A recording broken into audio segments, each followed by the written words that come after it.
Everybody's talking about a 2021 housing crash. In today's video, we're going to talk about why that's not going to happen.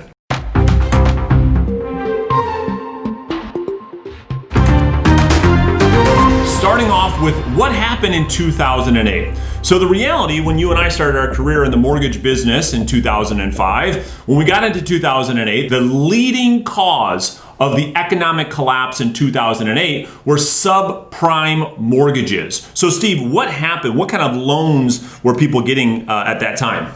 So if you think about the economy from 2005, 6, 7, leading up to 2008, we saw a ton of growth, and that it gave a lot of banks an opportunity to take advantage of maybe slightly more loose regulation. And we saw a lot of lenders coming up with creative ways to say, hey, there's a possibility this person can pay us back and we can lend them that money, and we have somebody in a secondary market that will buy that loan. So we saw a couple things come up. We saw a negative amortization loan, which would be your option arm that gave you an option to pay all your interest. It gave you an option to pay principal and interest, or it gave you an option to defer interest where you're only paying a small percentage of your interest, and then that's getting added to the back end of the loan. And while that option, which we always say options are great, the downside to that is you could do that with a very low down payment. Those loans often came with prepayment penalties, as did a lot of the unique loans, or you call them like the subprime lending at that time, had all these different features that were adding money onto the back end of the loan, or were basically putting people in homes where they didn't have to 100% pay for the property. So let's talk about that. So as an example, let's just pretend for a second a mortgage payment on a $250,000 home with your taxes and in your insurance is $2,000 as an example. What we're talking about, the subprime mortgage, the negative amortization loan, only required you to pay $1,000 a month to get into a home of a $250,000 home. Right. Now, what happens with a loan like this is, you guessed it, your principal balance is growing instead of it going down. Now, when you have a huge population of the U.S. homeowners getting these types of mortgages, obviously bad things are going to happen. Yeah. So with these types of mortgages, obviously this led to foreclosure. So what happened? So there's a couple things that played into it. So we mentioned the option arms, but a lot of lenders with creative lending also turned that into like creative documents, right? So maybe you had a landscaping job that, or I can even think of an example I read about where you were you could say somebody was a school tutor, but you would get a salary report, which was your verification of income for an institutional educationalist instructor in Harvard, right? So all of a sudden you've got these massive salaries. So people have these unique things to get people qualified for loans. So they didn't 100% qualify for a loan. And then on top of that, you're giving them what's called a teaser rate, which I haven't heard of a teaser rate in a very long time. But what it would give you a really low interest rate for 2 years that you could get the documents to support. And then if you paid that loan off within 3 years, you'd pay a prepayment penalty after 1 year after the 2-year rate adjusted, right? So you're either stuck with a huge lump sum of cash to pay it off, right? Or rolled into your loan, or the equity if you have it, or your payment went up. So what happened with a lot of these people is home prices came down a little bit, or the home prices started to drop, interest rates started to go up, or you had to pay this prepayment penalty and you couldn't afford either of them. What would you do? Yeah. You had to give your house away, right? So the reality of what we're talking about, this all led to foreclosures. When these people's payments started to go up, and to your point, people were getting mortgages not having to show any proof of income. Right. No proof of assets. People were buying $500,000 homes making $40,000 a year because they didn't have to prove anything to the mortgage company. So lo and behold, foreclosures went through the roof. Now, when foreclosures went through the roof, now we need to talk about property values and defaults and how that affected home prices. So when we talk about property values, it's a very simple conversation of supply and demand. So what happens is when the supply gets increased and the demand to buy houses drops off to next to nothing, what do you think happens to property values? Shocker, they go down. So as more and more people started to default on their home mortgages, walking away from their properties where they owed more than what the property was even worth, foreclosures flooded the market, increasing property inventory, causing home prices to plummet. As a matter of fact, during that time in late 2008 or early 2009, we saw home values drop 20%. In that time, and fueling that is that from 2007 to early 2010, we saw a record number of foreclosures hit the market, which was somewhere in the neighborhood of 3.8 million homes hit the market as foreclosed properties. And all of that led to our banking system as we know it today to fail. So let's talk about why the 2021 market is going to be so much different than that market of 2008, and why a housing crash is something that we will not see. So starting off with mortgage guidelines and how tighter the restrictions are versus what they were in 2008. So Steve, what is it like to get a mortgage today versus these no income verification loans in 2008? It's wildly different. Once Fannie Mae and Freddie Mac and FHA and all of these government-sponsored entities and groups of administrators that handled all these loans and funded these loans and backed these loans, once they all completely lost their tail, they went into what's called a government conservatorship, where the government's basically now controlling Fannie Mae or Freddie Mac. And the government did what the government does. They put together a group of people, and they put together regulatory agencies, and they put through basically like laws. So there's the Dodd-Frank, and there's also what we call CFPB, which was a really, really heavy regulation package that they put forth to lenders. And while it was difficult, right, because everything's hard at first, especially when you're coming out of something like that, I truly believe that those programs are what is going to keep the 2021 housing market safe from what we saw at the end of 2008 and 9.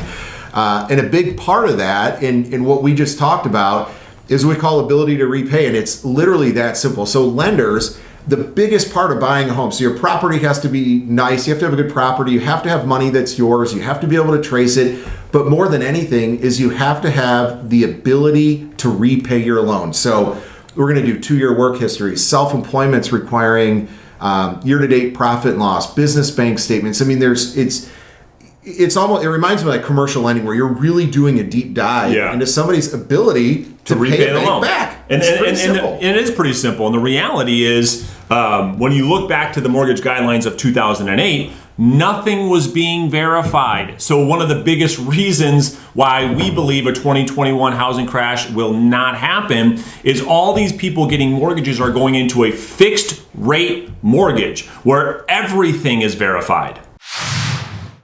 So the next thing we need to talk about is mortgage delinquencies. Everybody's up in arms, and the media is up in arms about all the mortgage delinquencies and late payments, and a lot of people believe that will lead to a massive foreclosure. Steve, what are you seeing in the marketplace? So we're seeing that, right? I mean, there's definitely delinquencies on mortgages, but there's a lot of things that through the pandemic, and we've heard it all over the news, that are put in place to protect people that are delinquent on their mortgages. So there's a few things. There's a moratorium, which I never use that word outside of me reading it and repeating it on things like this. But basically, the government and the Fannie Mae and Freddie Mac and FHA and all these people said, hey, we know you're going to be delinquent. We're going to offer you this forbearance program where you can, I don't want to say skip making your mortgage payment, but there's alternatives to making your mortgage payment. You will pay it back later. There's moratoriums on people paying rent and foreclosing on rental properties, which could be a whole nother mess. But the fact of the matter is, when you go back and you look at all the numbers, the number of people in forbearance and taking advantage of it is decreasing slightly. There's people coming out of forbearance, which is a really good thing. So there's people that are getting back on track with making these payments, regardless of the workout that they have with their current lender, and they're getting things back on track. The one thing that you do have to talk about delinquency is, right now you could say all the mortgages for 1 to 4 unit residential properties, like 7 to 8% of these mortgages are delinquent. And in the reality is that's not that much different than any other economy would be. So is there some pressure for this housing market to crash? Probably, but it comes more from like a sensational headline perspective than the actual data. So that's a really good point, which leads us into the next point, which is unemployment.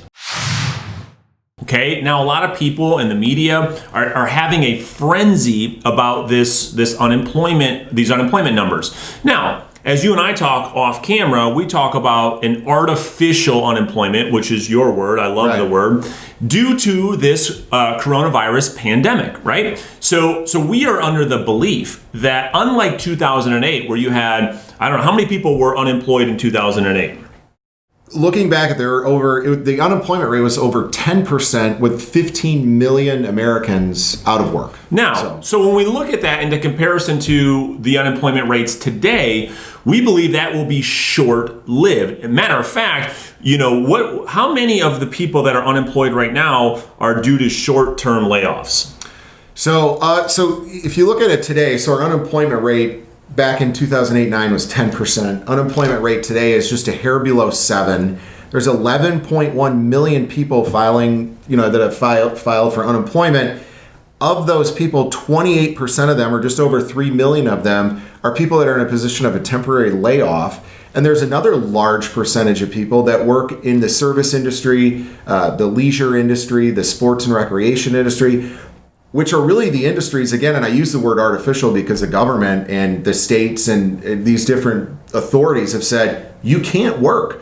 Like, that's right. Here's an unemployment insurance, here's an unemployment program, here's a program so you can't foreclose your house, here's a program so you don't have to make your mortgage payment, but you can't work right now until we know that this virus is under control. And that's why we call it artificial, right? Unlike 2008, where businesses were going out of business, right, and the banking system essentially collapsed.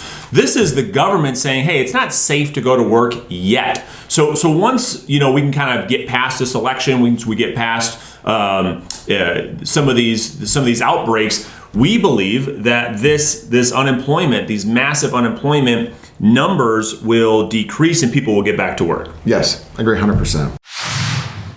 Now, talking about the next point, which is the major driving force when it comes to home prices and whether or not there's going to be a housing crash in 2021, which is simply a matter of supply and demand. So when we start this off, you have to understand where the current inventory levels are at. Now, when we look at the marketplace across the United States, there is about 2.7 months worth of inventory. Now, what does that mean? So as it sits today in November 2020, there are 1.47 million homes for sale. Now, you might watch this and say, wow, that's a lot of homes. Well, let's compare that to what it looked like when we did have an economic collapse in 2009. In 2009, there were 3.1 million homes for sale. Now, as you and I talk about, when you talk about a supply, right? That's the first thing that's driving prices up and down.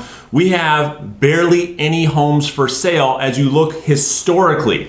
Now, the next thing you have to look at is, okay, there's nothing for sale. Well, let's look at how many home sales are happening. This is the critical factor. Listen closely. There's about 1 million home sales per month right now. As we end 2020, 1 million of the 1.4 million homes every month are selling. So that means that the supply that we have is very, very limited, which is causing prices to increase. Now, do we think that inventory issue is going to shorten and we get into more of a neutral market? We do, because of the inevitable foreclosures increasing. Would you agree with that? I agree 100%. Yeah. So once foreclosures potentially start to hit the market late 2021, that could increase some of these inventory levels.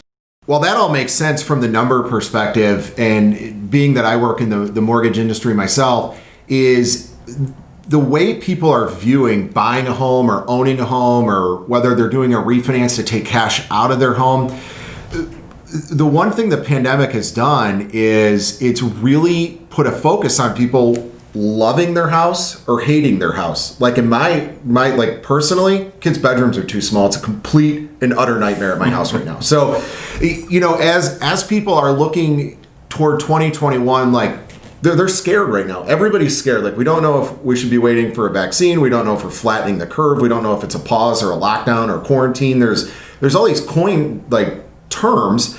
And a lot of that with the housing market right now has really stalled people wanting to sell their house, along with like almost like a form of gridlock, right? Like nobody wants to sell their house because they're worried they can't find a house. So even as 2021 progresses, and maybe we do see rates go up a little bit, which again, it's not the worst thing in the world from an interest rate perspective, because it's a tool to lower them. It's a whole other thing.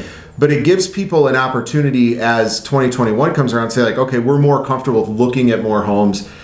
More new homes are being built and completed. So I do think that 2020, there's still a big pent-up demand back here for people that want to make a change now that their house is like really, really important to them in the way that kind of our lifestyles have changed in the last 9 months. And that's a really good point. So this video is all about comparing what things look like now versus in 2009. And you bring up a really good point. When we look at the pride of home ownership, think about what happened in 08, right, or the events that led up to 08. People were getting into homes that they knew they did not qualify for. So the second they found out that they owed more than that house was worth, and they maybe didn't deserve that home, walking away from that property was absolutely an option. Versus today, people are getting into properties that they absolutely qualify for, which brings us up into our next point, which is home equity position. So when we look in 2008, the numbers suggest that 26% of all homeowners that had a mortgage, Steve, were underwater, meaning they owed more on the property than their property was worth. Well, what does that look like today? When we look at that today, only 3.2% of the population that has a mortgage on their property owe more than the property is worth. So what does that mean? That means that people have a lot more home equity, right? They have a property that they can afford. It's been justified. The likelihood of people walking away from their properties in 2021, like they did in 2009, is almost undescribable. Would you agree? I agree 100%. It always, the word that keeps coming back to my mind when we talk, because we talk about that a lot. Like, there's a reason to own your home. Like, you have this equity in your home. There's something there. And worst case scenario, if you have equity in your home, you can sell your home, number one, before you default. Like, the last thing you want is the bank to end up with your equity. And there's no bank on the planet Earth that wants the equity in your home like more than you do. The term that comes up to me is strategic default, right? So that was really common back then, where you'd have a homeowner, they bought a house, they liked it, and it's a true story. You own a home in one neighborhood, right? And there's another house down the street that, as the foreclosure crisis was carrying on, people literally found foreclosed homes similar to theirs. They foreclosed their house, but before they did that, bought the house down the street that was half the value of their house if they had the means to do so. True. And then foreclosed the home that you owe twice as much on for the one you just bought, which, again, it made sense. Yeah. I mean, how do you say that doesn't make sense? As much as, you know, morally, whether it's right or wrong is a whole other thing. But yeah, and here's the other reality. Here's the other takeaway from the equity position, and just another reason why a 2021 housing crash is very unlikely. When you look at the equity position that the U.S. homeowner has today, they have options. You had a great point. They can pull equity out of their property if they don't sell their home, right? So for people that can't afford, selling is an option, where before it wasn't an option. They didn't owe, or they owed a lot more money on their property. They're selling, they were going to lose. Now they could sell, but more importantly, now they can pull equity from the property on a home equity line of credit, right? That will help them get through a potential downtime with unemployment, to help them make payments on a property that's causing them furthermore, less likely to walk away from the property. Yep, I agree with you 100%. Which leads us to whether or not you should buy a house in 2021. Should you sell a house in 2021? Or should you rent, or should you do nothing? Bottom line is this. There is not going to be a 2021 housing crisis based on the numbers, based on the facts and everything we talked about today. Now, when you look at should you buy a house in 2021, Steve, what is your thoughts on that?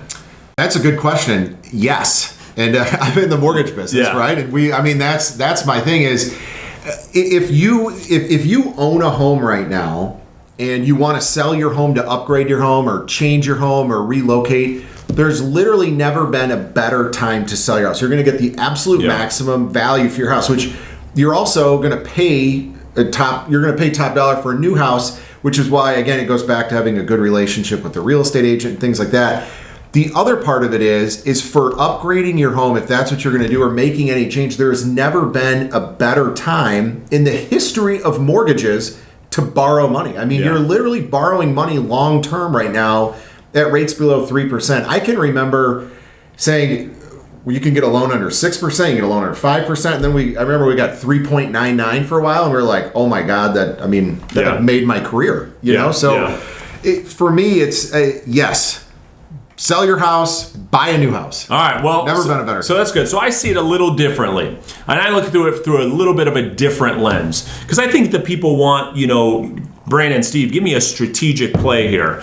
I think the play for 2021 for the savvy people watching this video either now or in the future is to sell the property right now. Okay, if you are on the fence about selling the property, get off the fence. Sell the property right now. Property values have never been as high as they are right now. That's number one. Number two, when it comes to buying a home, what I believe is going to occur is that come late 2021, foreclosures will start to enter the marketplace for the first time in a very long time. That's going to do a couple things. Number one, it's going to have some opportunities for you to get a good deal on a property. Number two, it will increase home inventory, slowing the increase of price values, making it a lot less competitive for a home buyer. To your point, interest rates will still remain low. And so I think the play here is to sell the property, maybe rent for a year. Go sign a 12-month lease with your family. Go live somewhere nice for a 12-month lease, and takes the pressure off buying and selling at the same time. And come late 2021, I think that'll be a great opportunity to purchase a new home for all the reasons that I gave. So there you have it. Not going to happen. No 2021 housing crisis to worry about. Let us know what you think in the comments. If you think that we're full of it, do you agree? What are your thoughts? What do you predict? Thank you guys so much for watching. Thank you.